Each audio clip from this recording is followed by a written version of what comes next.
तो hello guys, welcome to your on classes diploma classes will. तो चलिए हम लोग आज एस्टिमेटिंग कॉस्टिंग का पार्ट थर्ड देखते हैं। तो फर्स्ट ऑफ ऑल चलिए हम लोग क्वेश्चन से स्टार्टिंग करते हैं। फर्स्ट ऑफ ऑल क्वेश्चन क्या कहता है कि if I is a rate of interest express in a decimal, N is the number of years, then coefficient of annual sinking fund IC is. कहने का मतलब कि ये एनुअल सिंकिंग फंड का फार्मूला पूछ रहा है कि फार्मूला इनमें से कौन सा होगा। तो फर्स्ट है option IC equal to 1 plus n into the power n minus 1 by 1 plus i minus 1।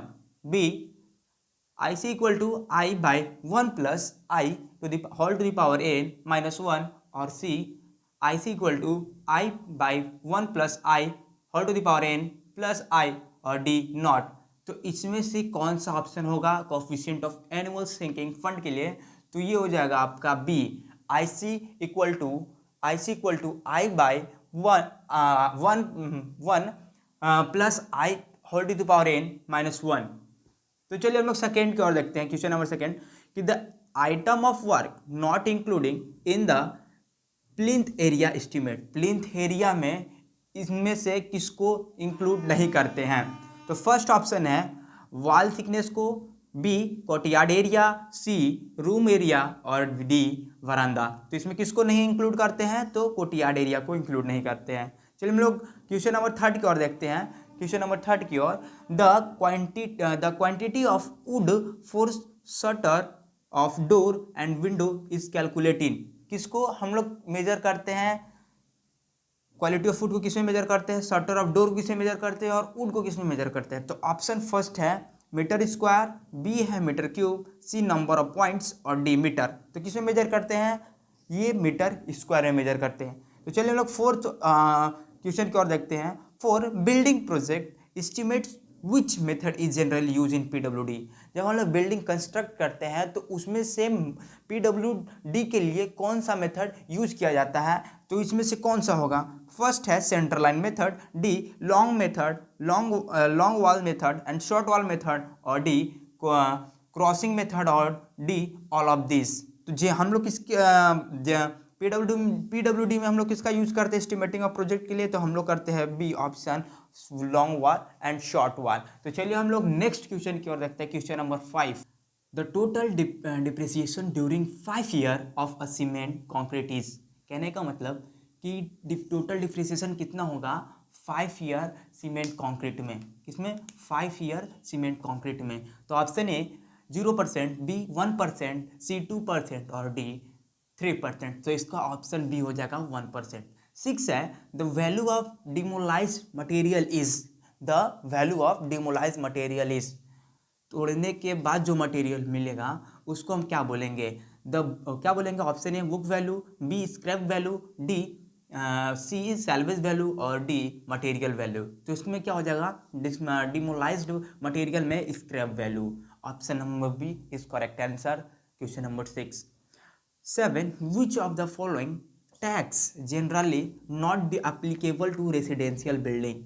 Residential building के लिए हम टैक्स किस में नहीं देते हैं? रेसिडेंशियल बिल्डिंग के एप्लीकेबल में हम टैक्स नहीं देते हैं। किसके लिए नहीं देते हैं? तो फर्स्ट है म्युनिसिपल टैक्स, बी है प्रॉपर्टी टैक्स, वेल्थ टैक्स और डी सेल्स टैक्स। तो इसका ऑप्शन हो जाएगा सेल्स टैक्स में हम रेसिडेंशियल बिल्डिंग का में हम लोग टैक्स नहीं देते रेसिडेंशियल बिल्डिंग में। 8 है the information which can not be include in the drawing in convey to their estimate throughout. Drawing throughout में किसको हम इन्फॉर्म नहीं करते हैं, इन्फॉर्मेशन नहीं प्रोवाइड करते हैं टोटल एस्टिमेशन में? फर्स्ट है स्पेसिफिकेशन, बी कवर नोट और डी प्रोग्रेस चार्ट और डी ऑल ऑफ दिस। तो किस में हो जाएगा? ड्राइंग कन्वे किस में नहीं करते हैं? तो हम लोग स्पेसिफिकेशन में नहीं करते हैं। तो चलिए हम लोग क्वेश्चन नंबर 9 देखते हैं। Required numbers of brick for 10 metre cube wall masonry. कितना होगा? 10 मीटर वॉल मेशनरी में। तो आपको पता होगा कि 1 मीटर में कितना नंबर ऑफ ब्रिक होता है? तो 500 होता है। तो 10 मीटर क्यूब में कितना हो जाएगा आपका? ये आपका हो जाएगा 5,000 ब्रिक हो जाएगा। 10 है, in the analysis of rate the profit for contractor is generally taken as.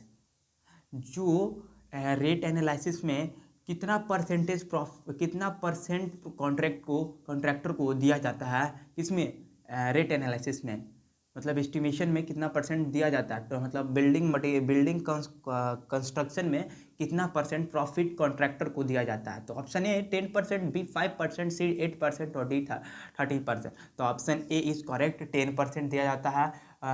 पूरे बिल्डिंग कॉस्ट का 10% किसको दिया जाता है, कॉन्ट्रैक्टर को।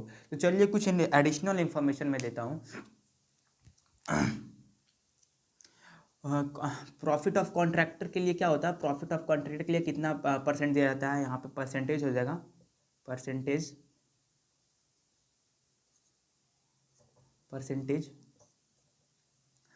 तो प्रॉफिट के लिए कितना दिया जाता है, प्रॉफिट ऑफ कॉन्ट्रैक्टर के लिए प्रॉफिट ऑफ कॉन्ट्रैक्टर के लिए 10% दिया जाता है, किसका, बिल्डिंग कॉस्ट का, बिल्डिंग कॉस्ट, चाहे बोलिए इसको कंस्ट्रक्शन का। दूसरा है आपका इंजीनियर को कितना दिया जाता है, इंजीनियर को दिया जाता है 8 to 10% दिया जाता है। थर्ड है लेबर को कितना दिया जाता है, लेबर को 30% दिया जाता है बिल्डिंग एस्टिमेटिंग कॉस्ट का। फोर है इलेक्ट्रिफिकेशन के लिए कितना दिया जाता है, इलेक्ट्रिफिकेशन के लिए 8% दिया जाता है। फिफ्थ है वाटर चार्ज के लिए कितना परसेंट, 1.5% दिया जाता है। आपको वीडियो पसंद आए तो लाइक शेयर सब्सक्राइब करें। तब तक के लिए जय हिंद।